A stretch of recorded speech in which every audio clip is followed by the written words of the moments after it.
then I just didn't know about anything about credit. And obviously, like when you are young, especially teenager, you don't think about credit at all, right? That's not No. your, not something you think about. So for me, when it's only when I was like starting my first job out of college. I think that's the first time I like realized that, oh shit, I need to get my own apartment, I need to buy a car, I need to figure things out on my own because my parents couldn't really guide me or help me because they are not from here and they were always based in Asia.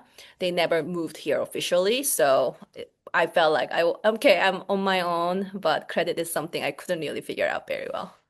That's so interesting because I think that, when you don't grow up here and your parents don't grow up here, I can't imagine being introduced to this idea of credit just blindly.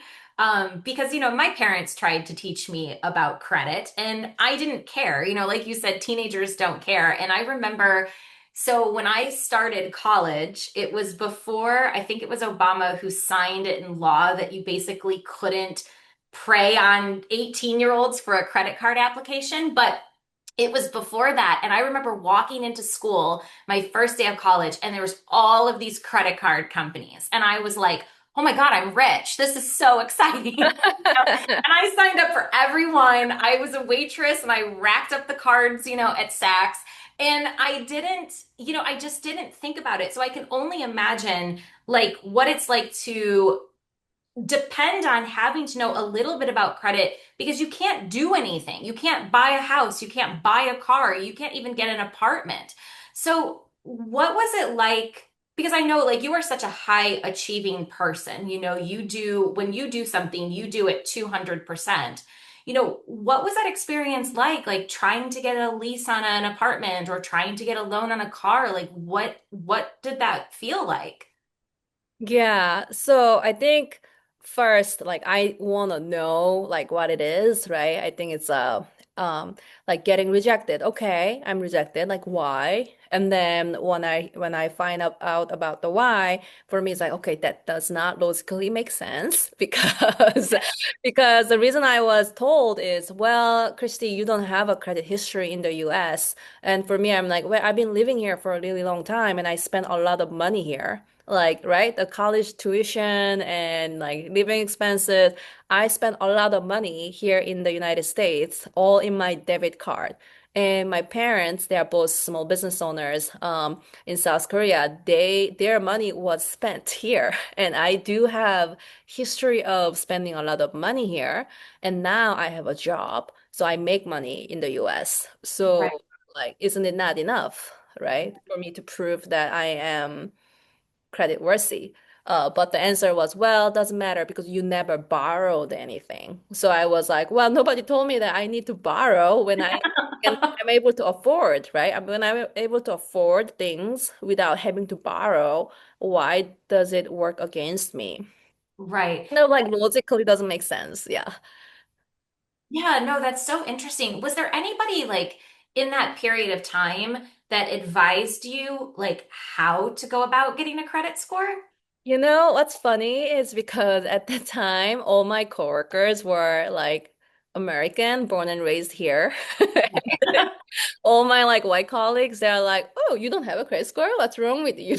Like I have one. Everyone had one. So I feel like I had no sympathy in from my office. And then, but Okay. but I remember. Oh yeah, but like one colleagues, he just told me that. I remember he told me, hey, Christy, like no one buys a car full in cash. You should get an auto loan. Because I think that was the time I was thinking about buying a car because I was living in San Francisco. Office was in San Francisco too, but I had clients down in Peninsula. I had to like go to meet them. And I really didn't want to like take car train all the time. So I was like, I want to, buy a car so I can do my job better.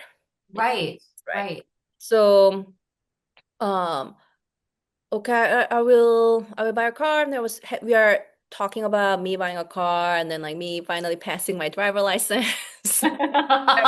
all that. And then he told me that, oh, yeah, Christy, you should get an auto loan because here in the US, everyone gets an auto loan. So I'm like, well, I have money. Like, do I really have to borrow? Like the loan, loan, like I never had a loan. I didn't have a student loan. I had no loan. So wait, isn't it like risky to have a loan? But he's like, no, no, like here, Christy, everyone has an auto loan. The first car, everyone like buy with a loan. Like it's very rare that people will spend their own cash for it.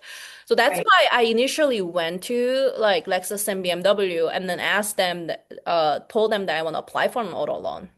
Okay. Yeah, even just the idea that I should get an auto loan was because my colleague gave me advice. So Okay. that's why I went in and asked for it. And then they are like, no, you are rejected. So I ended up buying my car all in cash. And I felt very bitter about it because like here my amazing colleague like is giving me the life tips of how to like, live adult life in the US and he tells me to get an auto loan and I want to, but I'm getting rejected. So, Yeah. yeah. That has to be so frustrating, especially when you are, you have the money to pay for it. You are responsible, you're going to pay for it, you have the cash and the job and to back it up. And then just because you don't have that number, attached to your name that you just can't, I can only imagine how frustrating that is. So one thing I've always been curious about that I actually don't know the answer to is from that period in your life to the beginning of TomoCredit, and I mean like the first day that TomoCredit was a thing, how did you decide? Like, did you just wake up one day and say, I am going to have a startup that solves this problem? What was that initial, like, what was that initial moment of, okay, I'm going to own a company and I'm going to solve this problem? So great question. I never planned uh for that. And then I didn't like have a set plan that okay, I want to start this company. So I think when the experience with getting rejected from auto loan happened, that was like so long ago. Like I was like baby, like like fresh out of college in my first job. And I couldn't be distracted so much about like why am I getting distracted like rejected like I had to like digest fast, figure out fast. That's why I ended up just buying a car with cash because I'm like, I cannot like wait around and then build my credit score slowly and gradually, over time. Because I need to do a good job and get promoted next year, right? Like I cannot waste my time.